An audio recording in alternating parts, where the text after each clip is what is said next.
Everyone, welcome to शिक्षा site. इस video में हम लोग बीपीएससी प्रीलिम्स मॉक टेस्ट करने वाले हैं। इसके पहले कि अगर आपको मॉक टेस्ट चाहिए तो आप हमारे चैनल के प्लेलिस्ट में जाके देख सकते हैं।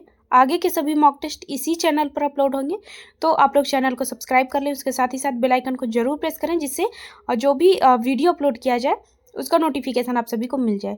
तो सबसे पहले आपका यहाँ पे प्रश्न है, निम्नलिखित में से किस देश की सीमा भूमध्य सागर से नहीं लगती है? तो ट्यूनीसिया, सऊदी अरब, जॉर्डन, सर्बिया या बुल्गारिया। तो जो ट्यूनीसिया है उसका यहाँ पे भूमध्य सागर से सीमा लगती है। सऊदी अरब, जॉर्डन और सर्बिया और बुल्गारिया, इन चारों देशों की सीमाएं भूमध्य सागर से नहीं लगती हैं। अगर बात की जाए कि भूमध्य सागर जो है वो कुल कितने देशों के साथ सीमा साझा करता है, तो कुल 21 देशों के साथ वो सीमा साझा करता है।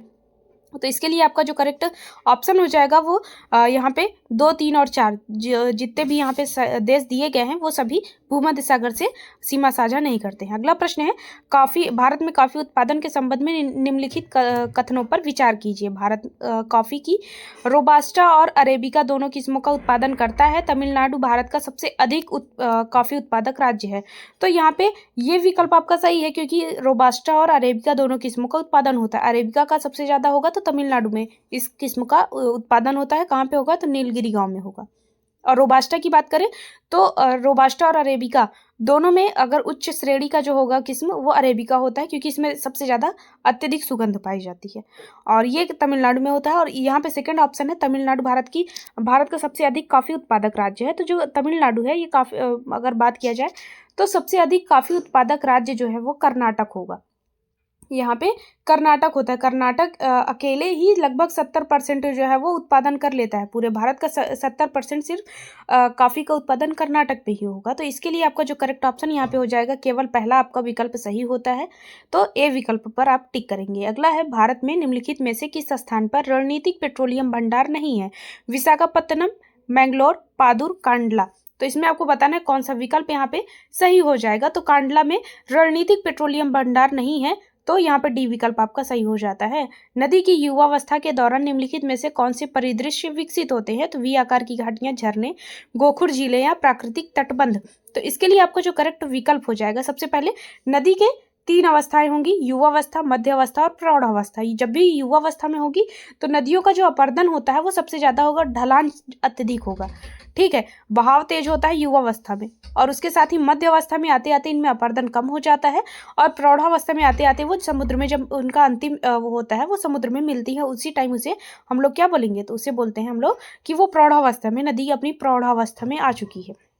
उस समय अपर्दन कम होता है, बहाव एकदम कम हो जाएगा और ढलान एकदम उनका शून्य के बराबर हो जाता है। तो युवावस्था में वी आकार की घाटियां और झरने जैसे ये लोग इन सभी चीजों का निर्माण करते हैं, परिदृश्य में विकसित होते हैं, और उसके साथ ही साथ क्षिप्रिका जो होता है उसका भी ये लोग निर्माण करती हैं।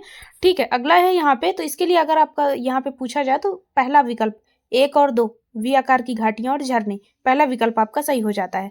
अगला यहाँ पे प्रश्न है, निम्नलिखित युग्मों पर विचार कीजिए। आपको बताना है कौन सा फसल और सर्वाधिक उत्पादन करने वाला राज्य उसके सामने दिया गया है, और कौन सा सुमेलित है। ठीक है, तो गेहूं की बात करें तो गेहूं सबसे ज्यादा कहाँ पे होगा? तो यूपी में सबसे ज्यादा गेहूं का उत्पादन होता है। मूंगफली की बात करें तो मूंगफली गुजरात में होता है, लगभग 36% जो होता है वो मूंगफली का उत्पादन वहीं पे गुजरात में ही हो जाता है। सोयाबीन की बात करें तो यहाँ पे एमपी, ठीक है, एमपी और यहाँ प्लस महाराष्ट्र। ठीक है, इन सभी यहाँ पे एक भी आपका विकल्प सुमेलित नहीं है, तो उपयुक्त में से कोई नहीं। अगला यहाँ प्रश्न है कि निम्नलिखित युग्मों पर विचार कीजिए। समुद्र और सीमावर्ती देश, इसमें आपको बताना है कौन कौन से यहाँ पे सुमेलित हैं।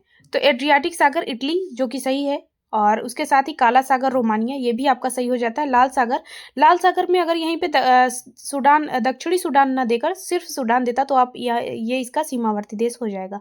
और ब्यूफोर्ट की बात करें तो ब्यूफोर्ट जो है वो जैसे अलास्का, यूएसए और अलास्का जैसे देशों से अपना सीमावर्ती देश बनाता है। तो यहाँ पे आपका जो करेक्ट हो जाएगा वो हो जाएगा पहला और दूसरा, क्योंकि एड्रियाटिक सागर इटली के साथ सीमावर्ती देश है और काला सागर रोमानिया के साथ है। ठीक है, तो पहला और दूसरा आपका सही हो जाता है। अगला है नदियों के संदर्भ में निम्नलिखित कथनों पर विचार कीजिए। नदी एक विशिष्ट क्षेत्र जिसे उसका जल ग्रहण क्षेत्र कहा जाता है से एकत्रित जल को बहाकर ले जाती है, और किसी नदी और उसकी सहायक नदियों द्वारा अपवाह वाले क्षेत्र को अपवाह बेसिन कहा जाता है। दोनों गलत हो जाते हैं। और उसके साथ ही साथ एक अपवाह बेसिन को दूसरे से अलग करने वाली सीमा रेखा जल संभर के रूप में जाना जाता है, और जल संभर क्षेत्रफल में छोटे होते हैं जबकि बेसिन बड़े क्षेत्रों को कवर करते हैं। तो यहाँ पे आपके चारों विकल्प गलत होते हैं। तो सातवें में आप डी विकल्प का चुनाव करेंगे। अगला प्रश्न है यहाँ पे, भारत में केसर की खेती के संबंध में निम्नलिखित कथनों पर विचार कीजिए। भारत विश्व का दूसरा सबसे बड़ा केसर उत्पादक देश है, जो कि सही हो जाता है। और सबसे ज्यादा अगर पूछा जाए कि कहाँ पर खेती होती है केसर की, तो ईरान देश में सबसे ज्यादा केसर पाया जाता है, सबसे ज्यादा केसर का उत्पादन होता है। और उसके साथ ही विश्व का दूसरा केसर उत्पादक देश जो है वो भारत है। और इसको सबसे ज्यादा जब 2019 में जब मिला इसको जीआई टैग, तो 2019 में जब इसको मिला है तो उसके बाद से ही इसकी गुणवत्ता बनाए रखने में जो गेम चेंजर इसका बना है वो यही बना है। ठीक है, अगला यहाँ पे देखते हैं कि कश्मीर को केसर का जीआई टैग प्राप्त है, तो ये भी सही हो जाएगा। और केसर एक 12मासी पौधा है, जो कि सही है। ठीक है, तो तीनों विकल्प यहाँ पे आपके सही हो जाएंगे, सभी तीनों। और उसके साथ ही जो केसर की जो सुगंधता होती है उसके लिए जो केसर में क्रोसिन की मात्रा उच्च होती है, जिसके लिए वो इतना फेमस है, वो क्रोसिन की वजह से फेमस है, क्योंकि इसमें जो सुगंध होता है वो क्रोसिन की वजह से होता है। अगला है यहाँ पे निम्नलिखित युग्मों पर विचार कीजिए। डोवर, जल डमरू मध्य, इंग्लिश चैनल और उत्तरी सागर, जो कि सही है। और अगला प्रश्न है यहाँ पे कि बोस्फोरस जल डमरू मध्य, तो बोस्फोरस जल डमरू मध्य जो होता है वो किसको किसको मिलाएगा, तो काला सागर को मरमरा सागर से जोड़ता है, जो कि यहाँ पे ये गलत हो जाता है। काला सागर को मरमरा सागर से जोड़ता है। ठीक है, अगला है बाब अल मंदेब जल डमरू मध्य, तो ये किसको जोड़ेगा, यमन तथा हॉर्न ऑफ अफ्रीका से में जिबूती और इरिट्रिया के बीच में एक जल डमरू मध्य है। तो ये दोनों विकल्प आपके गलत हो जाते हैं, इसमें आपका पहला विकल्प सही हो जाएगा। अगला है विश्व में सेल भंडार के संबंध में निम्नलिखित कथनों पर विचार कीजिए। वाका मांटे वेनेजुएला में एक सेल संरचना क्षेत्र है। ठीक है, और इसके बाद है कि चीन की सिचुआन परियोजना सेल गैस भंडार तक पहुंच हेतु एक अति गहरी ड्रिलिंग परियोजना है, जो कि यहाँ पे आपका सही हो जाता है। ठीक है, संयुक्त राज्य अमेरिका के पास विश्व का सबसे बड़ा अनुमानित सेल भंडार है, तो यहाँ पे आपका जो करेक्ट ऑप्शन हो जाएगा, तो सिचुआन में चीन की सबसे कुछ बड़े सेल भंडार हैं और सिचुआन परियोजना। ठीक है, ये एक लक्ष्य प्राकृतिक गैस के अत्यधिक गहरे भंडार का पता लगाना है, तो यहाँ पे दूसरा विकल्प आपका सही हो जाता है, तो यहाँ पे सी विकल्प पर आप टिक करेंगे।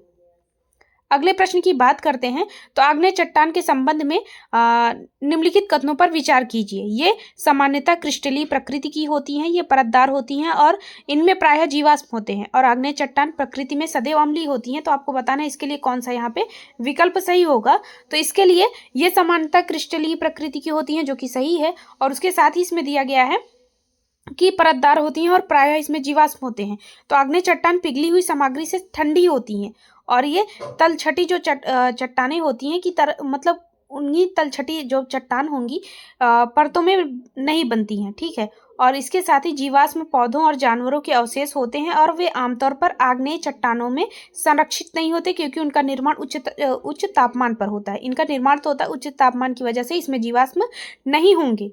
और अगला है आग्नेय चट्टानें जो होती हैं इनकी अम्लीय से लेकर क्षारीय, मतलब इसमें कोई फिक्स नहीं है कि अम्लीय भी होगा या क्षारीय होगा। तो ये जो होता है वो आग्नेय चट्टान की संरचना जो होती है वो क्षारीय से लेकर अम्लीय तक हो सकती है, और इसकी जो संरचना मूल जो होती है वो मैग्मा से इस पर निर्भर करती है। ठीक है, तो इसके लिए आपका जो करेक्ट ऑप्शन हो जाएगा केवल एक, पहला विकल्प आपका सही होता है। अगला है निम्नलिखित देशों पर विचार कीजिए। नाइजर, दक्षिण सूडान, नाइजीरिया, चाड और माली। आपको बताना है इसमें कौन सा विकल्प यहाँ पे सही होगा, और ये मतलब किन देशों में सहारा रेगिस्तान का विस्तार है।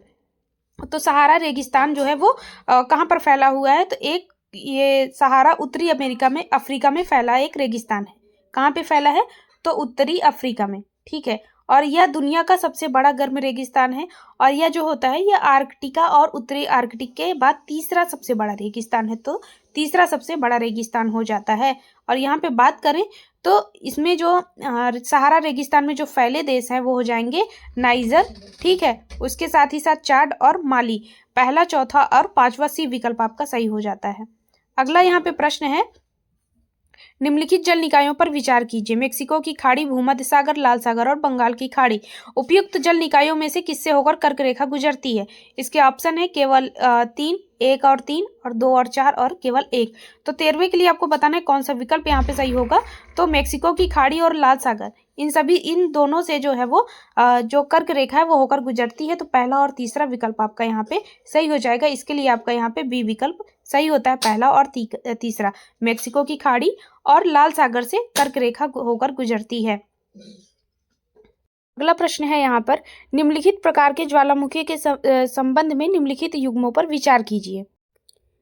और इसमें दिया गया है आपको सूची 1 और सूची 2, इसमें आपको बताना है कितना, और मतलब इसमें से कितने आपके गलत हो जा रहे हैं। सील्ड ज्वालामुखी, मिश्रित ज्वालामुखी और कोल्डेरा ज्वालामुखी। तो सील्ड ज्वालामुखी जो है वो यदि वेट में पानी चला जाए तो यह विस्फोटक हो जाता है, और मिश्रित ज्वालामुखी पृथ्वी के ज्वालामुखियों में सर्वाधिक विस्फोटक होता है और बेसाल्ट की तुलना में ठंडे और अधिक चिपचिपे लावा का विस्फोट होता है। इसमें आपको बताना है कौन सा यहाँ पे गलत है।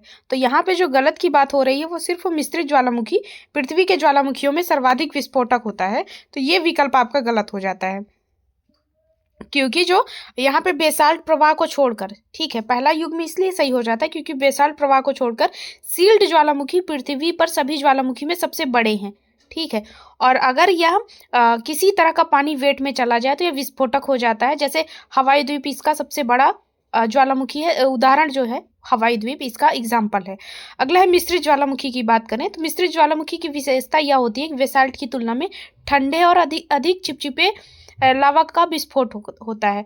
और इसके उदाहरण में माउंट फूजी और माउंट शास्ता जो होता है वो मिश्रित ज्वालामुखी का उदाहरण है। और कोल्डेरा की बात करें तो कोल्डेरा ज्वालामुखी जो होता है वो यहाँ पे आपका जो इसके लिए करेक्ट ऑप्शन हो जाता है कोल्डेरा के लिए। कोल्डेरा की बात करें तो कोल्डेरा पृथ्वी के ज्वालामुखियों में सबसे विस्फोटक है, और यह आमतौर पर इतने विस्फोटक होते हैं कि जब वे फूटते हैं तो किसी ऊंची संरचना का निर्माण करने के बजाय खुद ही ढह जाते हैं। जैसे क्राकाटोवा कोल्डेरा का एक उदाहरण है। तो इसके लिए आपका जो यहाँ पे करेक्ट ऑप्शन हो जाता है वो बी होगा, केवल 2, ठीक है। अगला यहाँ पे देखते हैं कि विश्व में प्राकृतिक संसाधनों के वितरण के संबंध में निम्नलिखित कथनों पर विचार कीजिए। ऑप्शन है इसके, अफ्रीकी महाद्वीप में विश्व का लगभग 30% खनिज भंडार है। और सेकंड ऑप्शन है इसका कि विश्व के कुल खनिज उत्पादन में आधे से अधिक हिस्सेदारी एक साथ एशिया खनिजों का सबसे बड़ा उत्पादक है। तो इसमें आपको बताना है कौन सा इसमें सही है।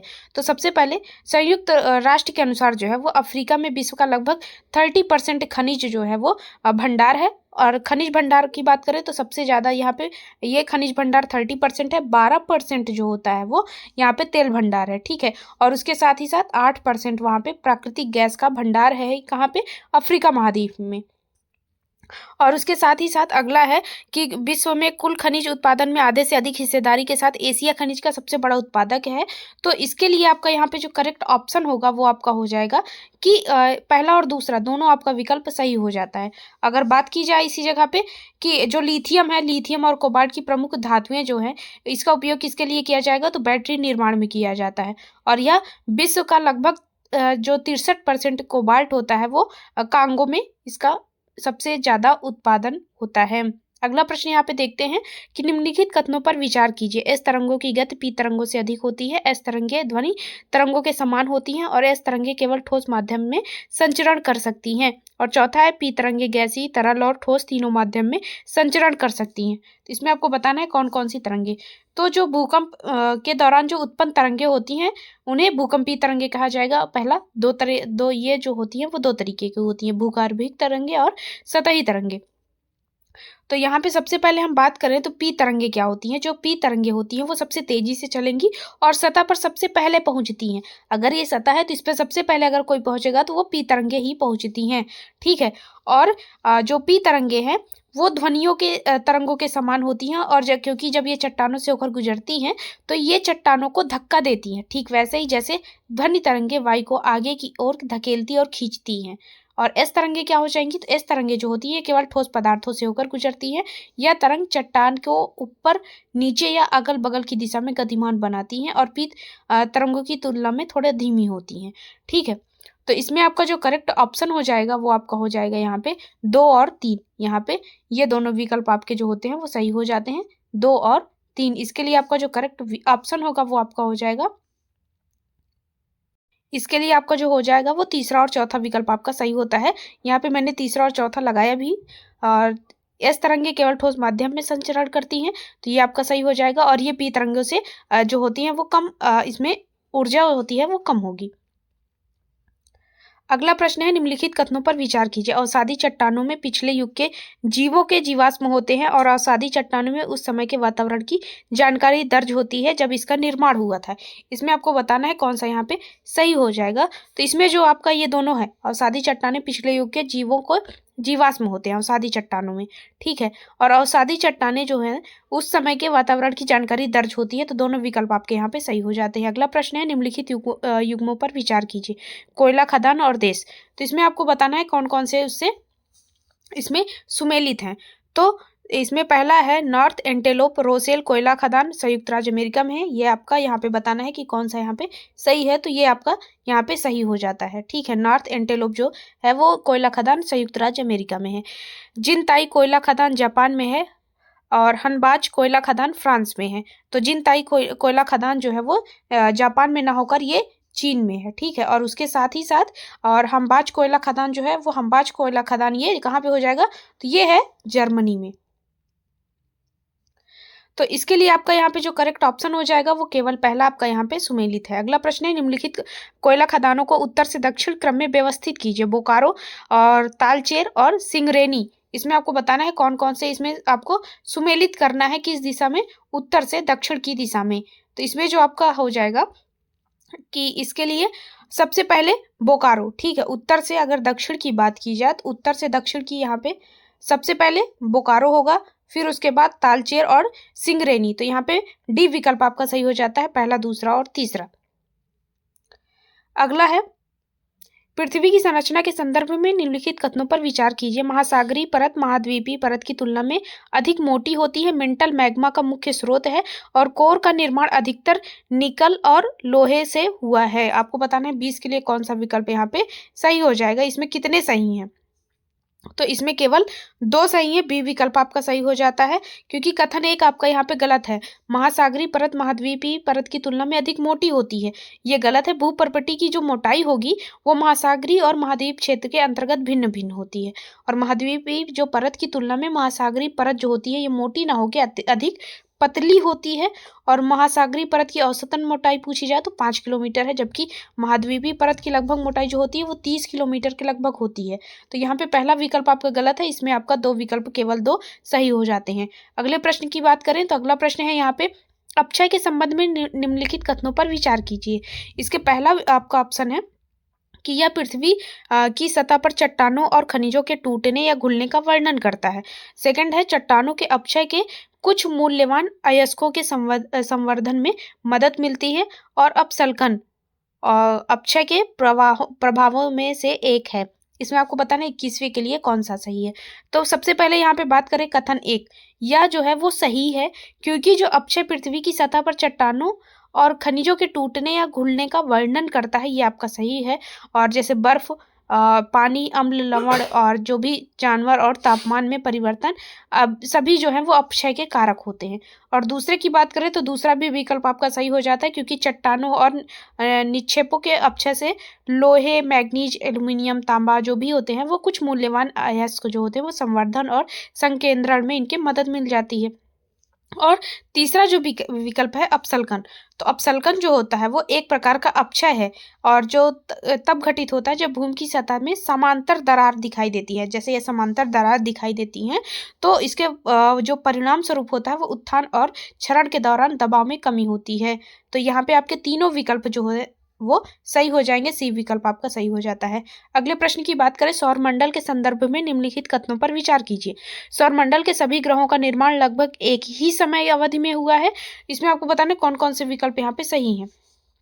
तो यहाँ पे पहला कथन आपका सही है, क्योंकि जो सौर मंडल का है यह सभी ग्रहों का निर्माण लगभग वही 5 अरब वर्ष पहले लगभग एक ही समय अवधि में हुआ। जिस निहारिका से हमारा सौर मंडल बना है उसका विघटन और कोर का निर्माण लगभग 5 से 6 अरब वर्ष पहले हो चुका है और ग्रहों का निर्माण लगभग 5 अरब वर्ष पहले हो चुका है। तो पहला विकल्प, पहला जो कथन है आपका, ये सही हो जाता है। इसके बाद ही दूसरा कथन है सौरमंडल के सभी ग्रहों की सतह ठोस है। तो ये आपका गलत है, क्योंकि जो भी स्थलीय ग्रह हैं जैसे शुक्र, पृथ्वी, मंगल और बुध, और जो हमारे आंतरिक सौरमंडल का निर्माण करते हैं, इसके विपरीत जो बाह्य ग्रह हैं बृहस्पति, शनि, यूरेनस और नेपच्यून, ये सभी इनकी सतह जो है वो ठोस ना होके ये कैसी है, गैसीय हैं। ठीक है, जैसे मीथेन, अमोनिया, पानी अन्य गैस के अंश होते हैं। तीसरा है सौरमंडल के सभी ग्रहों के अपने अपने प्राकृतिक उपग्रह हैं। तो तीसरा जो कथन है ये भी गलत है, क्योंकि जो भी प्राकृतिक उपग्रह एक खगोलीय पिंड होता है। सबसे पहले उपग्रह के बारे में बता दें तो ये खगोलीय पिंड है, और जो सौरमंडल के किसी ग्रह, बौने ग्रह, छोटे पिंड या की परिक्रमा करता है। ठीक है, तो इसमें आपका जो सभी ग्रहों के अपने प्राकृतिक उपग्रह नहीं है, तो यहाँ पे पहला विकल्प आपका सही हो जाता है, केवल एक। अगले प्रश्न की बात करें, क्षोभ मंडल ध्रुवों की तुलना में भूमध्य रेखा पर अधिक मोटा है, और कारण है इसका कि पृथ्वी सतह पर ताप के अंतर के कारण गर्म स्थानों पर संवहन धाराएं अधिक ऊंचाई तक उठती हैं। आपको बताना है कथन और कारण दोनों के बारे में बताना है। तो इसकी बात करें तो क्षोभ मंडल जो है वो वायुमंडल की सबसे निचली परत है। ठीक है, और इसकी औसतन ऊंचाई जो होती है वो लगभग कितनी हो जाती है यहाँ पे, तो 13 किलोमीटर की ऊंचाई होती है लगभग इसकी औसतन ऊंचाई, और 8 किलोमीटर मतलब ध्रुवों के पास इसकी जो ऊंचाई होगी वो 8 किलोमीटर तथा भूमध्य रेखा पर लगभग 18 किलोमीटर, 8 से 18 किलोमीटर के लगभग होती है। और ये जो भूमध्य रेखा पर सर्वाधिक मोटा और उत्तरी दक्षिणी ध्रुवों पर काफ़ी पतला हो जाता है, क्योंकि भूमध्य रेखा जो है वो गर्म है, जिससे बहुत मजबूत संवहन और हवाओं द्वारा उसमें काफ़ी ऊंचाई तक पहुंचती है। तो इसमें जो आपका हो जाता है यहाँ पे कथन जो है वो सही है, और कारण इसका ये भी इसका मतलब स्पष्टीकरण या सही व्याख्या करता है। तो ए विकल्प पर आप टिक करेंगे। अगला है निम्नलिखित कथनों पर विचार कीजिए। ब्राजील के उष्ण कटिबंधीय वर्षावन में औसत दैनिक तापांतर औसत वार्षिक तापांतर से काफी अधिक होता है। इसमें 24वें में आपको बताना है कौन कौन से हैं। तो इसके लिए जापान के क्यूशू द्वीप की आर्द्र उपोष्ण जलवायु पूरे वर्ष लगभग समान वर्षा प्राप्त करती है। तो इसमें आपका जो दोनों विकल्प है वो सही है। ठीक है, क्योंकि जो उष्ण कटिबंधीय वर्षावन में वार्षिक तापांतर है, सबसे गर्म और सबसे ठंडे महीनों के बीच का अंतर है वो बहुत कम होता है, और साल भर एक जैसी जलवायु के कारण केवल कुछ डिग्री सेल्सियस ही लगभग इसमें तापांतर होता है। तो यहाँ पे दोनों विकल्प आपके सही हो जाते हैं, सी विकल्प पर आप टिक करेंगे। अगला यहाँ पे प्रश्न देखते हैं, स्थल मंडल के विकास के क्षेत्र संबंध में निम्नलिखित कथनों पर विचार कीजिए। कथन है इसका, भारी पदार्थ पृथ्वी के केंद्र की ओर गए और हल्के पदार्थ सतह की ओर चले गए। ठीक है, अगला है यहाँ पे कि कारण इसका है कि पृथ्वी अपने प्रारंभिक चरण में अस्थिर अवस्था में थी, क्योंकि पृथ्वी की सतह के अंदर तापमान घट गया था। तो यहाँ पे आपको बता दें कि कथन जो है वो तो इसका सही है, क्योंकि पृथ्वी के अंदर का पदार्थ जो था वो अपने घनत्व के आधार पर अलग होने लगा। तो भारी पदार्थ जो थे वो नीचे की ओर आने लगे, और जो कम घनत्व वाले थे वो ऊपरी सतह पर चले गए। ठीक है, अगला है यहाँ पे इसका कारण कि जो पृथ्वी अपने प्रारंभिक चरण में अस्थिर अवस्था में थी। तो इसका जो कारण है वो गलत है, क्योंकि पृथ्वी अपने प्रारंभिक चरण में अस्थिर अवस्था में थी। घनत्व में धीरे धीरे वृद्धि होने के कारण पृथ्वी के अंदर का तापमान जो है वो घटा नहीं था बल्कि बढ़ गया था। तो कारण इसका गलत है। आगे देखते हैं यहाँ पे ऑप्शन, तो कथन इसका सही है, कारण गलत है, सी विकल्प पर आप टिक करेंगे। अगला प्रश्न है 26वां, निम्नलिखित पर विचार कीजिए। महासागरों के दोनों ओर चट्टानों की आयु में समानता और प्लेसर निक्षेप और जीवाश्मों का वितरण और टिलाइट, तो उपयुक्त में से कौन से महाद्वीपीय विस्थापन के समर्थन के साक्ष्य हैं। तो इसके लिए आपका जो यहाँ पे करेक्ट ऑप्शन हो जाएगा वो आपका हो जाएगा कि चारों जो है वो जो महाद्वीपीय विस्थापन के साक्ष्य हैं। डी विकल्प पर आप टिक करेंगे। आपका यहाँ पे एक पहला, दूसरा और तीसरा और चौथा, क्योंकि महासागरों के दोनों ओर चट्टानों की आयु में समानता ये भी महाद्वीपीय विस्थापन के समर्थन के साक्ष्य हैं। उसके साथ ही तीनों विकल्प जो हैं वो महाद्वीपीय विस्थापन के समर्थन के साक्ष्य हैं। अगला है चक्रवातों की घटना के संदर्भ में निम्नलिखित कथनों पर विचार कीजिए। बहिरुष्ण कटिबंधीय चक्रवात में एक स्पष्ट वाताग्र प्रणाली होती है जो कटिबंधीय चक्रवातों में मौजूद होती है। अगला है उष्ण कटिबंधीय चक्रवात बहिरुष्ण कटिबंधीय चक्रवात की तुलना में अधिक क्षेत्र को प्रभावित करते हैं। तो इसमें आपको बताना है उपयुक्त में से कौन सा कथन इसमें सही है। तो इसमें जो पहला है आपका, बहिरुष्णीय कटिबंधीय चक्रवातों में एक स्पष्ट वाताग्र प्रणाली होती है, क्योंकि जो उष्ण कटिबंधीय से परे मध्य और उच्च अक्षांश में विकसित होने वाली प्रणालियों के मध्य को मध्य अक्षांश और बहिरुष्ण कटिबंधीय चक्रवात कहा जाता है। तो पहला आपका ए विकल्प यहाँ पे सही हो जाता है। अगला प्रश्न देखते हैं यहाँ पे कि अगला है नियाग्रा प्रताप निम्नलिखित झील युग्मों में से किसके बीच में स्थित है। तो नियाग्रा के बारे में बताना है कि कौन सा यहाँ पे सही है। तो नियाग्रा जो है इरी झील और ओंटारियो झील के बीच में स्थित है। यहाँ पे सी विकल्प आपका सही हो जाता है। अगला है कि निम्नलिखित कथनों पर विचार कीजिए। बैरियर रीफ में समुद्र की ओर ढलान खड़ी और ऊर्ध्वाधर होती है, जबकि भूमि की ओर ढलान कम होती है। सभी प्रकार की प्रवाल भित्तियों में तटीय प्रवाल भित्ति सबसे बड़ी और सबसे व्यापक होती है। तो 29वें में आपको बताना है कौन सा यहाँ पे सही हो जाएगा। तो 29 के लिए जो तटीय प्रवाल भित्ति में वे महाद्वीपों के किनारे या द्वीप के आसपास की विकसित हुई है। तो यहाँ पे आपका जो करेक्ट ऑप्शन हो जाएगा ना तो 1 और ना ही 2, तो यहाँ पे डी विकल्प पर आप टिक करेंगे। अगला है निम्नलिखित युग्मों पर विचार कीजिए। इलायची की पहाड़ियां, कैमूर पहाड़ी, महादेव पहाड़ियां और मिकिर पहाड़ियां। तो इलायची की जो पहाड़ियां हैं वो दक्षिण पूर्वी केरल से हैं, ठीक है। तो कोरोमंडल तट, और इसमें है कि इलायची की पहाड़ियां कहाँ पे हो जाएंगी, तो ये दक्षिण पूर्वी केरल, तो कोरोमंडल तट, ये आपका मिलान सही नहीं है, ठीक है। और कैमूर की पहाड़ियां कोंकण तट, तो कैमूर की पहाड़ियां विंध्य पहाड़ियों का पूर्वी भाग है, तो जो कैमूर की पहाड़ियां वो बिहार साइड में होंगे। और महादेव पहाड़ियां मध्य भारत, ये सही है। और मिकिर पहाड़ियां उत्तर पूर्वी भारत। तो यहाँ पे तीसरा और चौथा विकल्प आपका सही हो जाता है। सी विकल्प पर आप टिक करेंगे। अगला प्रश्न देखते हैं। भूकंपीय तरंगों के संबंध में निम्नलिखित कथनों पर विचार कीजिए। आपको बताना है 31 के लिए कौन सा विकल्प यहाँ पे सही होता है। तो 31 के लिए पी तरंगे प्राथमिक तरंगे हैं जो ठोस, तरल और गैसों के माध्यम से संचरण करती हैं। तो ये सही है आपका, क्योंकि ये गैस मतलब तीनों माध्यमों में ये संचरण कर सकती हैं। अत्यधिक इसमें क्षमता जो होती है वो अन्य सभी तरंगों से ज़्यादा होगी। एस तरंगे केवल तरल माध्यम में संचरण करती हैं और पी तरंगों की तुलना में पृथ्वी की सतह पर पहले पहुंचती हैं। ये आपका बी विकल्प यहाँ पे गलत है, क्योंकि एस तरंगे जो होती है वो द्वितीयक तरंग भी कहा जाता है, और सतह पर पहुंचने प्राथमिक तरंगों की तुलना में ये अंतराल ज़्यादा समय अंतराल प्रदर्शित करती हैं, ठीक है। तो यहाँ पे आपका जो पहला इसमें सही हो जाता है, ए विकल्प सही हो जाएगा। निम्नलिखित दर्रों को उत्तर से दक्षिण क्रम में व्यवस्थित कीजिए। पालघाट दर्रा, भोरघाट दर्रा और थालघाट दर्रा और चोरला घाट दर्रा।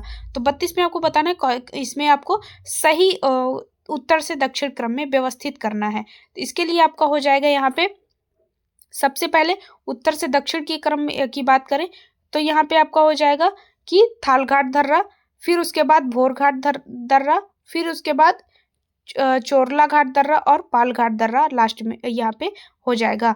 तो यहाँ पे 3 2 4 1 सी विकल्प आपका सही हो जाता है। अगले प्रश्न की बात करें तो निम्नलिखित में से कौन सा उष्ण कटिबंधीय अभिसरण क्षेत्र के विकसित होने का कारण है। ए विकल्प है भूमध्य रेखा के निकट उष्ण कटिबंधीय और उपोष्ण कटिबंधीय वायु राशियों के साथ भूमध्य रेखीय वायु राशियों का अभिसरण और ग्रीष्म काल में मध्य अक्षांश पेटी का अत्यधिक गर्म होना। सी है भूमध्य रेखा के निकट उत्तर पूर्वी और दक्षिण पूर्वी व्यापारिक पवनों का अभिसरण। और डी है भूमध्य रेखा के निकट समुद्री सतह का उच्च तापमान और उच्च वाष्पीकरण। इसमें आपको बताना है कौन सा यहाँ पे सही हो जाता है। तो यहाँ पे जो उष्ण कटिबंधीय अभिसरण क्षेत्र का विकसित होने का जो कारण है वो आपका हो जाएगा भूमध्य रेखा के निकट उत्तर पूर्वी और दक्षिण पूर्वी व्यापारिक पवनों का अभिसरण। तो सी विकल्प आपका यहाँ पे सही हो जाएगा। 34वां प्रश्न देखते हैं। मरुस्थलीय पारिस्थितिकी तंत्र के संबंध में निम्नलिखित कथनों पर विचार कीजिए। तो ए है गर्म मरुस्थलीय पारिस्थितिकी तंत्र में अधिकांश जीव दिनचर होते हैं, ठीक है, और प्रायः शुष्क और अर्ध शुष्क क्षेत्रों में बनने वाली अस्थायी झीलें हैं। सी है विश्व के अधिकांश गर्म मरुस्थल महाद्वीपों के पश्चिमी भागों में स्थित होते हैं। तो इसमें आपको बताना कौन सा यहाँ पे सही हो जाएगा। तो प्लाया शुष्क और अर्ध शुष्क क्षेत्रों में बहने वाली जो झीलें हैं वो अस्थायी हैं। तो यहाँ पे दूसरा विकल्प आपका सही है। विश्व के अधिकांश गर्म मरुस्थल महाद्वीप के पश्चिम भागों में स्थित हैं, ये भी आपका सही हो जाएगा। क्योंकि जो यहाँ पे रेगिस्तान में पवनों के अपकर्षण से जो गर्तों में जो भी कभी वर्षा जल जमा हो जाते हैं तो कुछ समय के लिए छिछली झीलें बन जाती हैं, जिसे प्लाया कहा जाता है। लेकिन जो यह शुष्क अवधि के दौरान ये पूरी तरह सूख जाते हैं और रेगिस्तानी अन्य शुष्क क्षेत्रों की यह विशेषता हो जाती है। तो यहाँ पे आपका जो करेक्ट हो जाएगा वो हो जाएगा यहाँ पे 2 और 3 सी, आपका बी विकल्प यहाँ पे सही हो जाता है। अगला है महासागरीय धाराओं के निम्नलिखित युग्मों पर विचार कीजिए। तो इसमें आपको बताना है कि युग्मों पर, तो कुरोशियो धारा, आयोसियो धारा और फॉकलैंड धारा। तो कुरोशियो धारा की बात करें तो ये है कि इसका जो सबसे पहले कुरोशियो की बता दिया जाए कि कौन सी धारा है। तो काली धारा, इसका नाम जो है इसके जल के गहरे नीले कारण के रखा गया है। तो कुरोशियो की हम लोग क्यों बोलते हैं कि इसे गहरे, इसका जो रंग है वो गहरा नीला है। ठीक है, गहरा नीला होने के कारण इसे हम लोग कैसे बोलते हैं कि काली धारा है इसका। ठीक है, और ये कहाँ पे है, ठंडी धारा है, तो ये आपका गलत है। ठीक है, अगला है आयोसियो धारा, गर्म धारा है। तो आयोसियो एक ठंडी धारा है। अगर आयोसियो की बात करें तो ये एक ठंडी धारा हो जाएगी। और उसके साथ ही साथ आर्कटिक सागर का जो ठंडा पानी है वो फॉकलैंड धारा के रूप में दक्षिण से उत्तर की ओर अमेरिका के पूर्वी तट के अर्जिना तक, जो अर्जेंटीना है वहां तक बहता है। तो यहाँ पे ये हो जाएगा, जो फॉकलैंड धारा है वो ठंडी धारा है और आयोसियो जो धारा है वो गर्म ठंडी धारा है। ठीक है, और जो कुरोशियो धारा है वो गर्भ धारा है। तो यहाँ पे आपका तीसरा विकल्प सही हो जाएगा, केवल 3 ए विकल्प आप टिक करेंगे। निम्नलिखित कथनों पर विचार कीजिए। भारत में हिमालय का विस्तार केवल 5 राज्यों से है। ठीक है, और इसके बाद है पश्चिमी घाट का विस्तार केवल 5 राज्यों में है और पुलिकट झील का विस्तार केवल 2 राज्यों में है। तो सबसे पहले भारतीय हिमालय क्षेत्र की बात करें तो भारतीय जो हिमालय क्षेत्र है वो 13 भारतीय राज्य और केंद्र शासित प्रदेशों से है। 13 राज्य और केंद्र शासित प्रदेशों से है। और कितने किलोमीटर तक फैला हुआ है, तो लगभग 2500 किलोमीटर तक ये फैला हुआ है हिमालय का क्षेत्र। उसके साथ ही बात करें तो यहाँ पे आपका जो करेक्ट हो जाएगा, ठीक है, पहला विकल्प आपका सही हो जाएगा क्योंकि 5 राज्यों से ना होकर 13 राज्य और केंद्र शासित प्रदेश से है। ठीक है, उसके बाद बात करते हैं पश्चिमी घाट का विस्तार केवल 5 राज्यों में है। तो पश्चिमी घाट का जो विस्तार है वो केवल 5 राज्यों में ना होकर टोटल कितने राज्यों में हो जाएगा, तो टोटल 6 राज्यों में है। और इसके बाद पुलिकट झील का विस्तार केवल 2 राज्यों में है। तो यहाँ पे जो है सिर्फ पुलिकट झील का विस्तार जो है वो केवल 2 राज्यों में है, आंध्र प्रदेश और तमिलनाडु। तो यहाँ पे ए विकल्प आपका सही हो जाएगा, केवल 3, यहाँ पे तीसरा विकल्प आपका सही है। अगला है निम्नलिखित महासागरीय धाराओं पर विचार कीजिए। हम्बोल्ट धारा, लेब्राडोर धारा, अलास्का धारा और फॉकलैंड धारा। और इसमें कौन सी महासागरीय धारा है ठंडी है? फॉकलैंड के बारे में मैंने पहले ही बता दिया, ये ठंडी धारा है। इसके साथ ही हम्बोल्ट धारा और उसके साथ यहाँ पे लेब्राडोर धारा जो है वो ये तीनों धाराएं जो होती हैं वो ठंडी धारा है। तो यहाँ पे आपका सी विकल्प सही हो जाता है, पहला, दूसरा और चौथा। और उसके साथ ही अगर बात करें कि लेब्राडोर धारा जो है वो उत्तरी अमेरिका के पूर्वी तट के साथ दक्षिणी की ओर बहने वाली एक ठंडी समुद्री धारा है। ठीक है, अगला अलास्का के बारे में बात करें तो ये बहने वाली कहाँ से, उत्तर की ओर बहने वाली ये एक गर्म धारा है। गर्म धारा अगर बात किया जाए तो अलास्का। पछुआ हवाएं दक्षिण गोलार्ध में उत्तरी गोलार्ध की तुलना में अधिक मजबूत और अस्थायी होती हैं, क्योंकि इसमें आपको बताना है क्या मतलब ये मजबूत और अस्थायी होती हैं, इसका रीजन क्या है। तो यहाँ पे आपका जो हो जाता है क्योंकि दक्षिणी गोलार्ध में उत्तरी गोलार्ध की तुलना में कम भूभाग है, ये आपका सही विकल्प हो जाएगा। और उसके साथ ही उत्तरी गोलार्ध की तुलना में दक्षिणी गोलार्ध में कोरियोलिस बल का प्रभाव अधिक होता है, ये गलत है। तो आप यहाँ पे पहले विकल्प पे टिक करेंगे, केवल फर्स्ट। सोन नदी के संबंध में निम्नलिखित कथनों पर विचार कीजिए। इसका उद्गम अमरकंटक की पहाड़ियों के निकट से होता है और इसके साथ ही यह कुल 3 राज्यों से होकर प्रवाहित होती है और घड़ियाल सोन नदी में पाए जाते हैं। तो सोन नदी जो है वो अमरकंटक की पहाड़ियों इसका उद्गम हुआ है। तो यहाँ पे पहला विकल्प आपका सही हो जाता है। और यह कुल 3 राज्यों से ना होकर 5 राज्यों से बहती। 5 राज्य कौन कौन से हैं, तो 5 राज्य में मध्य प्रदेश, छत्तीसगढ़, उत्तर प्रदेश, झारखंड और बिहार। और बिहार में जाके ये गंगा नदी में मिल जाती है। तो यहाँ पे दूसरा विकल्प आपका गलत है। तो यहाँ पे आपका जो सही 39वें के लिए हो जाएगा वो पहला और तीसरा। प्रवाल भित्तियों के संबंध में निम्नलिखित कथनों पर विचार कीजिए। तटीय प्रवाल भित्ति मुख्य भूमि से बाहर की ओर निकले हुए तट के निकट स्थित होती है। ठीक है, और इसमें है आपको बताना है कि कौन सा यहाँ पे सही है। तो पहला आपका सही हो जाता है बैरियर रीफ तट के अधिक चौड़ी और गहरे चैनल या लैगून द्वारा पृथक होती है। दूसरा विकल्प भी आपका सही हो जाता है एंटोल बैरियर रीफ के समान होते हैं और सिवाय इसके कि वे आकार में गोलाकार होते हैं और उथले लैगून को चारों ओर होते हैं। तो यहाँ पे तीनों विकल्प आपका सही हो जाता है। आप यहाँ पे पहला, दूसरा और तीसरा सी विकल्प पर टिक करेंगे। अभिकथन और कारण बताना है कि इसमें अभिकथन सही है या कारण सही है, या दोनों मतलब कारण इसका सही व्याख्या करता है या नहीं करता है। तो यहाँ पे अभिकथन है पिछले कुछ वर्षों में भारत में आने वाली पश्चिमी विक्षोभ या तो विलंबित हुए हैं या कमजोर हुई हैं, जो कि सही है, और अभिकथन इसका सही है। और कारण देखते हैं, ला नीना चरण पश्चिमी विक्षोभ के निर्माण के लिए तापमान प्रवणता को कमजोर करता है। तो कारण भी इसका सही है, इसी वजह से कमजोर हुए हैं। तो यहाँ पे ए और आर दोनों सही हैं और आर ए की सही व्याख्या करता है, ए विकल्प सही होता है। अगला यहाँ प्रश्न है, निम्नलिखित कथनों पर विचार कीजिए। गयोट समुद्र के पानी के नीचे डूबी हुई शंक्वाकार ज्वालामुखी पहाड़ियां होती हैं और अधिकांश समुद्री पर्वत विलुप्त ज्वालामुखियों के अवशेष हैं। तो इसमें आपको बताना है 42वें के लिए कौन सा विकल्प यहाँ पे सही हो जाता है। तो 42वें में अगर अधिकांश समुद्री पर्वत विलुप्त ज्वालामुखियों के अवशेष से हैं, यहाँ पे बी विकल्प आपका सही है, तो केवल 2 आपका सही हो जाता है। अगले प्रश्न की बात करें तो 43वें में जो होता है वो कि अपरदनात्मक भू आकृति के संबंध में कैनियन और गार्ज एक दूसरे से किस प्रकार भिन्न है। तो इसमें विकल्प हैं आपके, गार्ज की चौड़ाई अधोभाग की तुलना में शीर्ष पर अधिक होती है और कैनियन की चौड़ाई अधोभाग और शीर्ष दोनों ओर लगभग समान होती है और कैनियन का निर्माण आमतौर पर अवसादी चट्टानों में जबकि गार्ज का निर्माण कठोर चट्टानों में होता है। तो इसके लिए आपको बताना है कौन सा यहाँ पे सही हो जाएगा। तो तीसरा विकल्प आपका सही है, क्योंकि कैनियन का जो निर्माण होता है वो आमतौर पर अवसादी चट्टानों से होता है और जबकि गार्ज का निर्माण कठोर चट्टानों में होता है।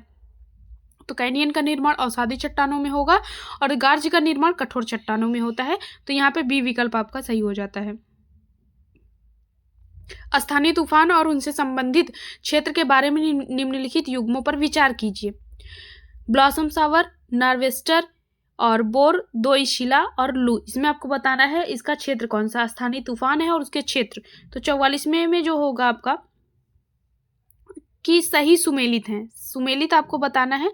तो इसके लिए आपका जो हो जाता है वहां पे ब्लॉसम शावर केरल और उसके साथ ही साथ यहाँ पे जो लू सागर है वो उत्तरी मैदान। तो यहाँ पे बी विकल्प आपका सही हो जाएगा, क्योंकि नॉर्वेस्टर की बात करें तो नॉर्वेस्टर जो है ये बंगाल और असम में शाम में आने वाली हवा तूफान है। ठीक है, कहाँ पे, बंगाल और असम में।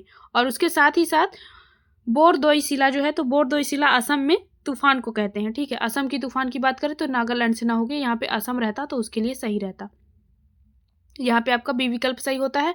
अगला प्रश्न है, कावेरी नदी के संदर्भ में निम्नलिखित कथनों पर विचार कीजिए। इसका उद्गम ब्रह्मगिरी की पहाड़ियों से होता है और यह केरल, कर्नाटक, तमिलनाडु राज्यों और केंद्र शासित प्रदेश पुडुचेरी से होकर प्रवाहित होती है और यह 3 बार 2 धाराओं में विभाजित होती है और श्रीरंगपट्टनम, शिव समुद्रम और श्रीरंग द्वीपों का निर्माण करने के बाद वापस एक हो जाती है। तो इसमें आपको बताना है 45वें में कौन कौन से यहाँ पे सही हैं। तो यहाँ पे केवल 2 सही है, क्योंकि पहला जो कथन है वो यह ब्रह्मगिरी की पहाड़ियों से होता है, ये आपका सही है। दूसरा कथन है कि कावेरी जो है ये जो केरल, कर्नाटक, तमिलनाडु राज्यों और केंद्र शासित पुडुचेरी से होकर प्रवाहित होती है। ठीक है, और उसके साथ ही तीसरा विकल्प यहाँ पे दिया गया है कि तीसरा विकल्प है यह 2 बार धाराओं में विभाजित होती है। तीनों विकल्प आपके यहाँ पे सही हो जाते हैं, तीनों सभी। 46वां प्रश्न है, निम्नलिखित पर्वत श्रेणियों पर विचार कीजिए। आल्पस, एंडीज, सिएरा नेवादा और अपलेसियन पर्वत। तो इसमें 46वें में आपको बताना है कौन सा यहाँ पे सही हो जाएगा कि इसमें कौन से वलित पर्वत हैं। तो आल्पस जो है वो अफ्रीकी और यूरेशियाई प्लेटों के टकराने के बाद वलित पर्वत है, तो आल्पस यहाँ पे एक हो जाएगा। और उसके साथ ही साथ इंडीज पर्वत की बात करें तो इंडीज जो है वो अमेरिकी प्लेट के नीचे नजाका प्लेट के दबने से बना वलित पर्वत है, तो इंडीज भी हो जाएगा। और सिएरा नेवादा की बात करें तो यह एक उठी हुई एक भ्रंश ब्लॉक का पर्वत है, तो ये आपका गलत है। तीसरा अपलेशियन पर्वत की बात करें तो ये एक वलित पर्वत है, तो पहला, दूसरा और चौथा, केवल 3 यहाँ पे सी विकल्प पर आप टिक करेंगे। व्यापारिक पवनों के संबंध में निम्नलिखित कथनों पर विचार कीजिए। तो इसमें है या एक ये पछुआ पवनें होती हैं, ठीक है, और ये अपने उद्गम क्षेत्र में आर्द्र और गर्म होती हैं, तो यहाँ पे आपको बताना है कौन से सही हैं, तो ये आपका गलत हो जाता है। और ये अपने उद्गम क्षेत्र में आर्द्र और गर्म होती हैं, दूसरा विकल्प भी गलत है। तीव्र व्यापारिक पवनें भारी वर्षा से संबंधित होती हैं, गलत है। दक्षिण पश्चिम मानसून को दक्षिण पूर्वी व्यापारिक पवनों की निरंतरता के रूप में देखा जाता है, तो चौथा विकल्प है ए विकल्प पर आप टिक करेंगे। भारत में वर्षा वितरण के संदर्भ में निम्नलिखित युग्मों पर विचार कीजिए। अत्यधिक वर्षा की तीव्रता और क्षेत्र, तो अत्यधिक वर्षा उत्तर पूर्व का उप हिमालयी क्षेत्र, ठीक है, और उसके साथ है बी विकल्प मध्यम वर्षा, तो मध्यम वर्षा के लिए आपका हो जाएगा यहाँ पे पूर्वोत्तर प्रायद्वीप, और निम्न वर्षा के लिए दक्कन का पठार, ये तीनों विकल्प आपके सही हो जाते हैं, ठीक है, तो यहाँ पे सी विकल्प पर आप टिक करेंगे। अगला प्रश्न है निम्नलिखित ग्रहों पर विचार कीजिए। शुक्र, मंगल, बृहस्पति, और कौन सा ग्रह सूर्य की परिक्रमा करने में पृथ्वी में सबसे अधिक समय लेता है, तो इसमें सबसे अधिक अगर इसमें बात की जाए तो इसके लिए आपका जो यहाँ पे हो जाएगा वो आपका होगा शुक्र। मंगल और जो बृहस्पति हैं वो दोनों सबसे अधिक समय लेते हैं, दूसरा और तीसरा, तो बी विकल्प आपका सही हो जाता है, क्योंकि मंगल और बृहस्पति जो होंगे वो अधिक समय लेंगे। अगला है कैमूर पहाड़ियाँ स्थित है हजारीबाग पठार के उत्तर में और बघेलखंड के दक्षिण में, बुंदेलखंड के पूर्व में या विंध्य पर्वतमाला के पश्चिम में, तो इसमें जो आपका सही हो जाएगा वो आपका होगा कि जो इसमें बुंदेलखंड के पूर्व में वो कैमूर पहाड़ियाँ स्थित हैं, सी विकल्प आपका सही होता है। अगला प्रश्न है निम्नलिखित कथनों पर विचार कीजिए। पृथ्वी की सतह के पास वायुमंडलीय घनत्व सर्वाधिक होता है, ठीक है। अगला है कि इसमें आपको सही बताना है जलवायु और मौसम संबंधी सभी परिवर्तन समतापमंडल में होते हैं, तो इसमें आपका यहाँ पे पहला विकल्प ही सही हो जाता है, क्योंकि पृथ्वी की सतह के पास वायुमंडलीय घनत्व सर्वाधिक होता है और ऊंचाई बढ़ने के साथ घटता जाता है, ए विकल्प आपका सही है। अगला है निम्नलिखित कथनों पर विचार कीजिए। अल नीनो दक्षिणी दोलन के शीतलन की अवस्था है। पृथ्वी की सतह अपनी अधिकांश ऊर्जा दीर्घ तरंगदैर्घ्य के रूप में प्राप्त करती है। और सी है पृथ्वी सूर्य तप द्वारा गर्म होने के बाद ऊष्मा को लघु तरंग रूप में पृथ्वी के निकट वायुमंडलीय परतों में स्थानांतरित करती है, तो इसमें आपको बताना है यहाँ पे कौन सा यहाँ पे सही हो जाता है, तो उपयुक्त में से कोई नहीं, क्योंकि जो अल नीनो दक्षिणी दोलन के गर्म होने का चरण होता है, जबकि ला नीना का शीतलन चरण है, जो कि क्षेत्र के सतही जल की असामान्य के रूप में शीतल होने का एक पैटर्न है, तो यहाँ पर डी विकल्प आपका सही होता है। 53वां प्रश्न है कथन और कारण दिए गए हैं, आपको बताना है कि अभिकथन है इसका मत्स्यन न्यू फाउंडलैंड के लोगों का महत्वपूर्ण व्यवसाय है और डांगर बैंक न्यू फाउंडलैंड के निकट स्थित है। इसमें आपको बताना है कि कौन सा कथन और कारण दोनों सही है या गलत है।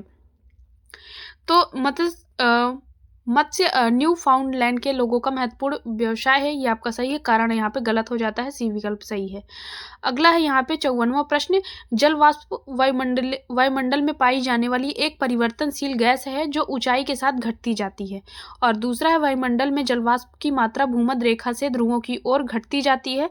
तो 54वें में बताना है कि कौन सा यहाँ पे सही हो जाएगा, तो यहाँ पे दोनों विकल्प सही है आपका, पहला और दूसरा, तो सी विकल्प पर आप टिक करेंगे। अगला है निम्नलिखित कथनों पर विचार कीजिए। आयन मंडल में विद्युत आवेशित कण होते हैं और पृथ्वी से प्रसारित रेडियो तरंगे आयन मंडल की परत द्वारा पृथ्वी पर परावर्तित कर दी जाती हैं, और उपयुक्त में से कौन सा इसमें आपको बताना है सही है, तो इसमें जो आपका सही हो जाता है वो आपका हो जाएगा यहाँ पे दोनों, क्योंकि आयन मंडल में विद्युत आवेशित कण होते हैं, ये आप सभी जानते ही होंगे, और उसके साथ ही यहाँ पे दोनों विकल्प सही हो जाता है, तो सी विकल्प आपका सही हो जाएगा। और 56वां प्रश्न है उपोष्ण कटिबंधीय और समशीतोष्ण क्षेत्रों में धूल के कणों का उच्च संकेंद्रण पाया जाता है, और धूल और नमक के कण आर्द्रता ग्राही नाभिक के रूप में कार्य करते हैं और उसके चारों ओर जल वाष्प संघनित होकर बादल का निर्माण करते हैं। तो 56वें में बताना है कौन सा यहाँ पे सही हो जाएगा, तो इसके लिए आपका जो सही है, क्योंकि दोनों विकल्प सही हैं। उपोष्ण कटिबंधीय समशीतोष्ण क्षेत्रों में धूल के कणों का उच्च संकेंद्रण होता है, तो सी विकल्प आपका सही हो जाता है। निम्नलिखित युग्मों पर विचार कीजिए, उपग्रह है और उसके ग्रह कौन से हैं। तो मंगल ग्रह का आपको बताना है। फोबोस किसका है, तो ग्रह आपको बताना है किसमें कौन से किससे सुमेलित हैं। तो इसका आपका यहाँ पे हो जाएगा फोबोस मंगल ग्रह का उपग्रह है, ठीक है। गैनीमीड शनि और टाइटन बृहस्पति। तो यहाँ पे सबसे पहले आप सभी को बता देते हैं, मंगल दो छोटे फोबोस और डेमोस, यहाँ पे अगर डेमोस भी रहेगा तो वो भी मंगल ग्रह का एक उपग्रह है, ठीक है। और उसके साथ ही साथ बृहस्पति की बात करें तो बृहस्पति में यहाँ पे गैनीमीड, कैलिस्टो, लो, यूरोपा बृहस्पति के चंद्रमा है, यहाँ उपग्रह हैं। शनि की बात करें तो टाइटन, अगर यहाँ पे शनि ऑप्शन में देता तब ये भी ऑप्शन आपका सही हो जाता। तो इसके लिए आपका यहाँ पे पहला विकल्प सही हो जाता है, केवल एक। नदी और उसके उद्गम राज्य मितंडू, बराक, तीजू और गुमती 58 में आपको बताना है कौन से सुमेलित हैं। तो इसके लिए आपका यहाँ पे हो जाएगा कि जो भी हैं, मितंडू मेघालय में है, बराक मणिपुर से निकलती है, तीजू नागालैंड में और गुमती जो है वो त्रिपुरा। तो यहाँ पे डी विकल्प आपका सही हो जाता है। अगले की बात करें तो लॉरेंसियन प्रकार की जलवायु के संबंध में निम्नलिखित कथनों पर विचार कीजिए। इसमें शीतकाल अत्यंत ठंडे, शुष्क और ग्रीष्मकाल गर्म व आर्द्र होते हैं। इसमें समुद्री और महाद्वीपीय दोनों जलवायु की विशेषता होती है। तो 59वें में बताना है कौन सा यहाँ पे सही हो जाएगा। तो दोनों हैं आपके गलत, क्योंकि जो यहाँ पे ठंडा शीतोष्ण पूर्वी सीमांत लॉरेंसियन जलवायु ब्रिटिश और साइबेरियाई प्रकार की जलवायु के बीच एक मध्यवर्ती प्रकार की जलवायु होती है। तो यहाँ पे आपका डी विकल्प सही हो जाता है। अगले प्रश्न की बात करें, निम्नलिखित कथनों पर विचार कीजिए। वायुमंडल में ऊंचाई के साथ तापमान में वृद्धि होती है और ऑरोरा की परिघटना वायुमंडल में घटित होती है। तो 60वें में आपको बताना है कौन सा विकल्प यहाँ पे सही हो जाता है। तो वायुमंडल में ऊंचाई के साथ तापमान में वृद्धि नहीं होगी, आपका गलत होगा। दोनों विकल्प आपके यहाँ पे गलत होते हैं, डी विकल्प आपका सही हो जाता है। क्योंकि अगर बात करें कि वायुमंडल में तापमान लगभग स्थिर रहता है, यहाँ पे वृद्धि की बात किया गया है, इस वजह से ये गलत है। ऑरोरा जो है वो थर्मोस्फीयर में होने वाली एक चमकदार परिघटना है जो गोलार्ध के उच्च अक्षांशों में होती है। तो ये आपका यहाँ पे दोनों विकल्प गलत होते हैं। अगले प्रश्न की बात करें तो चंद्रमा और विवरण, ठीक है। सुपर मून, ब्लड मून और ब्लू मून। यह सुपर मून कब घटित होता है, तो सुपर मून की जो बात करें तो ये पूर्णिमा या अमावस्या को कहते हैं, जो पेरिगी के साथ संबद्ध होता है और चंद्रमा अपने अंडाकार कक्षा में पृथ्वी के सबसे करीब होता है। तो उसे हम लोग क्या बोलेंगे, उसे हम लोग बोलते हैं सुपर मून। और बात करें पूर्ण चंद्र ग्रहण तब होता है तो उसे हम लोग ब्लड मून कहते हैं। जब लाल रंग की उपस्थिति को अक्सर हम लोग क्या बोलेंगे, तो उसे हम लोग ब्लड मून बोलते हैं। और ब्लू मून की बात करें तो ब्लू मून जो होता है वो एक कैलेंडर माह के भीतर दूसरी पूर्णिमा को संदर्भित करता है। तो इसके लिए आपको जो यहाँ पे करेक्ट ऑप्शन हो जाता है वो आपका हो जाएगा यहाँ पे कि केवल 2 और 3, दूसरा और तीसरा, ये आपका बी विकल्प सही हो जाता है। क्षोभमंडल के संबंध में निम्नलिखित कथनों पर विचार कीजिए। क्षोभमंडल में तापमान सकारात्मक ह्रास दर पर परिवर्तित होता है और सभी मौसमी घटनाएं जैसे चक्रवात, वर्षा, कोहरा और ओलावृष्टि आदि इसी मंडल तक सीमित होती हैं। क्षोभ सीमा पर तापमान स्थिर होता है। आपको बताना है 62वें के लिए कौन सा विकल्प यहाँ पे सही हो जाएगा। तो यहाँ पे जो इसका सही होगा वो पहला, दूसरा और तीसरा तीनों विकल्प सही होते हैं, सी विकल्प आपका सही है। 63वां प्रश्न है, अभिकथन और कारण से रिलेट है और लगभग 30 से 35 प्रश्न आपको अभिकथन और कारण के मिलने वाले हैं। पहला है कि गहन सागरीय मैदान सामान्यतः समतल मैदान होते हैं और महासागरीय निक्षेपों ने स्थलाकृति की विषमता को ढक दिया है। इसमें आपको बताना है ए और आर दोनों सही है और आर एक ही सही स्पष्टीकरण है, ए विकल्प आपका सही हो जाता है। क्योंकि जो अगर बात की जाए कि परिपक्व वितली जो मैदान की सपाट उपस्थिति बारीक तलछट मुख्य रूप से मिट्टी और गाद का ही परिणाम है, तो ए विकल्प आपका सही हो जाता है। अगला है 64वां प्रश्न, भारत की जलोढ़ मिट्टी के संदर्भ में निम्नलिखित कथनों पर विचार कीजिए। जलोढ़ मिट्टी उत्तरी मैदान में व्यापक रूप से फैली हुई है, ठीक है। और इसके बाद है यहाँ पे कि जलोढ़ मिट्टी उत्तरी मैदान में व्यापक रूप से फैली हुई है, ये आपका यहाँ पे गलत हो जाता है। जलोढ़ मिट्टी आमतौर पर फास्फोरस से समृद्ध होती है लेकिन इसमें पोटास की कमी होती है। इसमें आपको बताना है कि सही कौन सा है, तो इसमें आपको बताना है कि गलत कौन सा है। तो गलत पहले आप अच्छे से पढ़ लेंगे। तो जलोढ़ मिट्टी उत्तरी मैदान में व्यापक रूप से फैली है, ये विकल्प आपका यहाँ पे सही है, तो इसको हम लोग यहाँ पे टिक नहीं करेंगे क्योंकि गलत पूछा गया है। जलोढ़ मिट्टी आमतौर पर फास्फोरस से समृद्ध लेकिन पोटास की कमी होती है। और बांगर नवीन जलोढ़ मृदा की एक प्रणाली है और इसमें प्रतिवर्ष बाढ़ द्वारा महीन गाद जमा होकर मिट्टी को समृद्ध करती है। तो यहाँ पे 2 और 3 बी विकल्प सही हो जाते हैं। आपका यहाँ पे बी विकल्प सही है क्योंकि गलत पूछा गया था। अगला है यहाँ पे, भारत में पाई जाने वाली विभिन्न प्रकार की मृदा के संदर्भ में निम्नलिखित कथनों पर विचार कीजिए। अधिकांश भारतीय मृदा में जैविक कार्बन और सूक्ष्म पोषक तत्व की कमी होती है। ठीक है, और उसके साथ है कि आपको इसमें भी आपको यहाँ पे गलत बताना है, तो ये आपका सही हो जाएगा। तमिलनाडु में नीस और शिष्ट मृदा के निर्माण के लिए मूल पदार्थ है, ये भी सही है। काली मृदा व जलोढ़ निक्षेप है, इसका निर्माण दक्कन के पठार में हुआ है, यही आपका गलत है। तो यहाँ पे ए विकल्प पर आप टिक करेंगे क्योंकि अधिकांश काली मिट्टी मूल सामग्री ज्वालामुखी चट्टानें हैं जो दक्कन के पठार में बनी है। ठीक है, ये यहाँ पे जलोढ़ ना होके ये ज्वालामुखी होती हैं। अगला है यहाँ पे, आप यहाँ पे ए विकल्प को टिक करेंगे। पठार और महाद्वीप, मैसिव सेंट्रल, लोएस्ट पठारो, कंटका। तो इसमें आपको बताना है कौन कौन से सही सुमेलित हैं। 6वें में बताना है कि कौन कौन से सही सुमेलित हैं।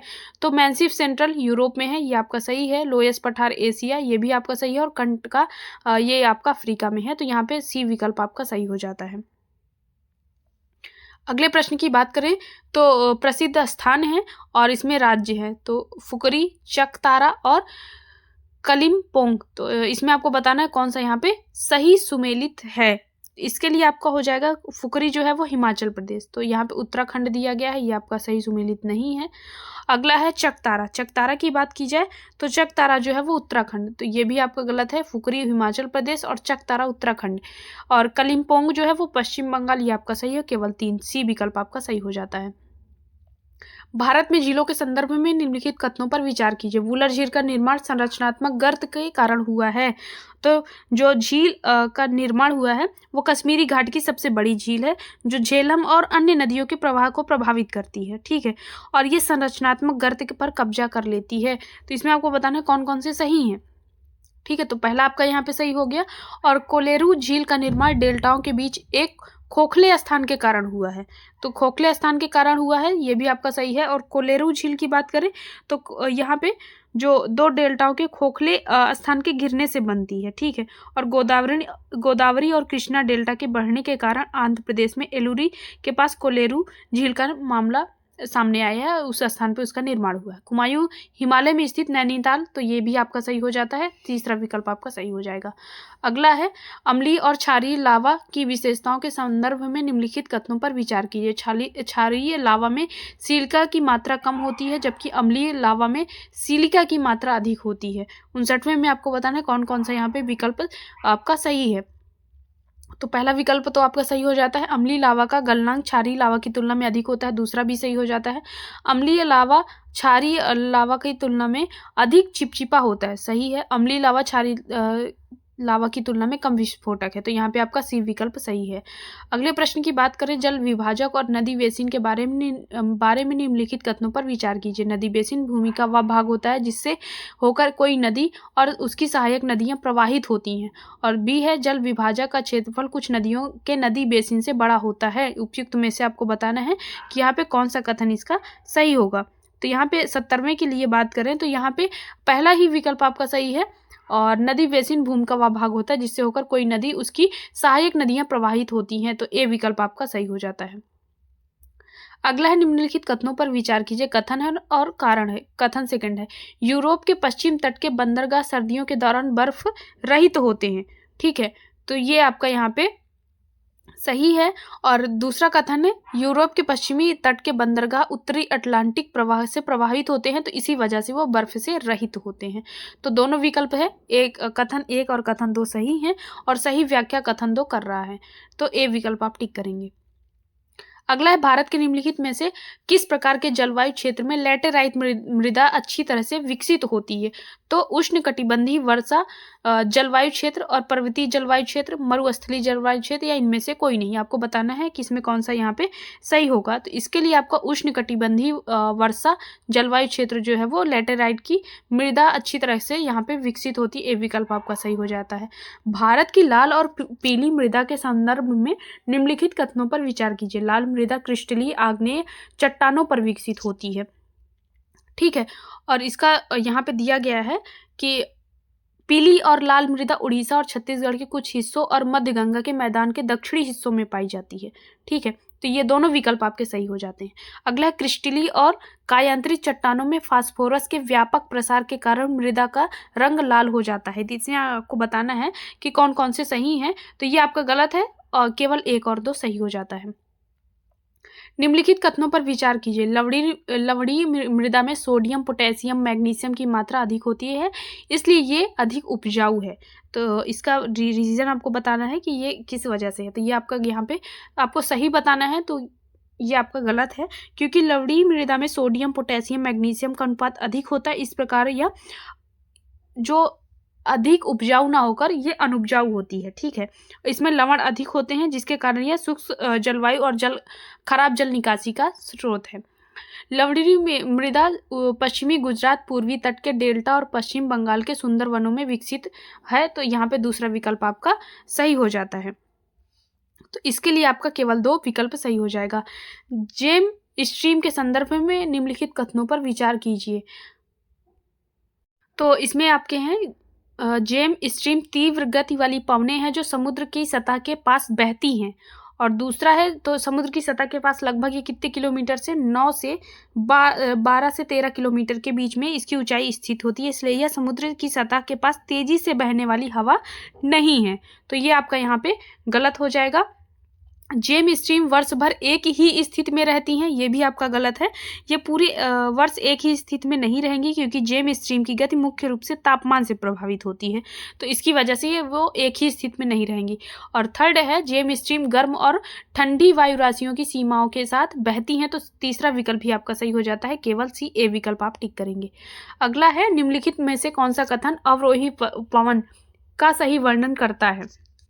सूर्य द्वारा ढलान के गर्म होने के परिणाम स्वरूप ढलान पर ऊपर की ओर बहने वाली गर्म धारा है, और नमी युक्त हवा जो ऊंचे पठारों से टकराने पर ऊपर की ओर उठती है। सी है ठंडी शुष्क हवा जो गुरुत्वाकर्षण के कारण ढलान के नीचे की ओर बहती है। और डी है हवा का एक मजबूत घूर्णन स्तंभ जो आमतौर पर चक्रवातों से जुड़ा हुआ है। तो इसमें आपको बताना है कौन सा यहाँ पे सही है। तो यहाँ पे आपका ठंडी शुष्क हवा जो गुरुत्वाकर्षण के कारण ढलान से नीचे की ओर बहती है, सी विकल्प सही है। टैगा बायोम के बारे में निम्नलिखित कथनों पर विचार कीजिए। झाड़ियां और फूल लाइकेन और काई की तुलना में बहुत अधिक पाए जाते हैं। टैगा वन वसंत ऋतु में अपने पत्ते गिरा देते हैं, और टैगा बायोम में स्तनधारियों में मोटी वसा वाली त्वचा होती है। आपको बताना है इसके लिए कौन सा यहाँ पे सही हो जाएगा। तो यहाँ पे तीसरा ही आपका सही है। टैगा में सबसे मोटी त्वचा पाई जाती है वसा की, अन्य सभी ये दोनों आपके गलत हैं। तो यहाँ पे केवल 3 ए विकल्प आपका सही हो जाता है। अगले प्रश्न की बात करें तो निम्नलिखित कथनों पर विचार कीजिए। अमरकंटक श्रेणी में निकलने वाली नदियां वृक्षाकार प्रतिरूप का उदाहरण है। सिंधु नदी को तिब्बत में सिंगी, खम्बन और शेर का मुंह के नाम से जाना जाता है। अभिकेंद्री अपवाह प्रतिरूप में नदियों सभी दिशाओं में अपना जल एक झील या गड्ढे में प्रवाहित करती हैं। आपको बताना है इसके लिए कौन सा यहाँ पे विकल्प सही हो जाता है। तो इसके लिए आपका जो सही होगा वो सिर्फ दूसरा और तीसरा ही सही होगा, क्योंकि जब नदियां किसी पहाड़ी से गिरती हैं तो वो सभी दिशाओं में बहती हैं। तो अपवाह प्रतिरूप अरीय के रूप में जाना जाता है, ठीक है। तो यहाँ पे आपका दूसरा और तीसरा ही सही है, केवल बी विकल्प आपका सही हो जाएगा। अगले के प्रश्न की बात करें तो निम्नलिखित भू आकृतियों पर विचार कीजिए। छिप्रिका और समतल घाटियां, गोखुर झील और बाढ़ के मैदान। तो छिप्रिका जो होगा वो नदियों के प्रकार की बात करें तो 3 में हो जाएगा। आपको बताना है कौन कौन सी झील इसमें होंगी। हिमालयी नदियों की निक्षेपात्मक विशेषता क्या है।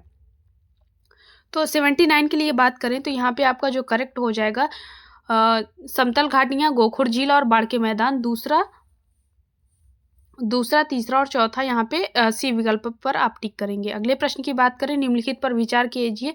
पेडिमेंटस, पेडिप्लेस और प्लाया, बरखान या सीफ। 80 में आपको बताना है कौन सा विकल्प यहाँ पे सही हो जाएगा। तो केवल इसमें जो अपरदनात्मक भूमि आकृति नहीं है, तो यहाँ पे आपका जो हो जाएगा वो चौथा और पांचवा, ये दोनों अपरदनात्मक भूमि आकृतियां नहीं है।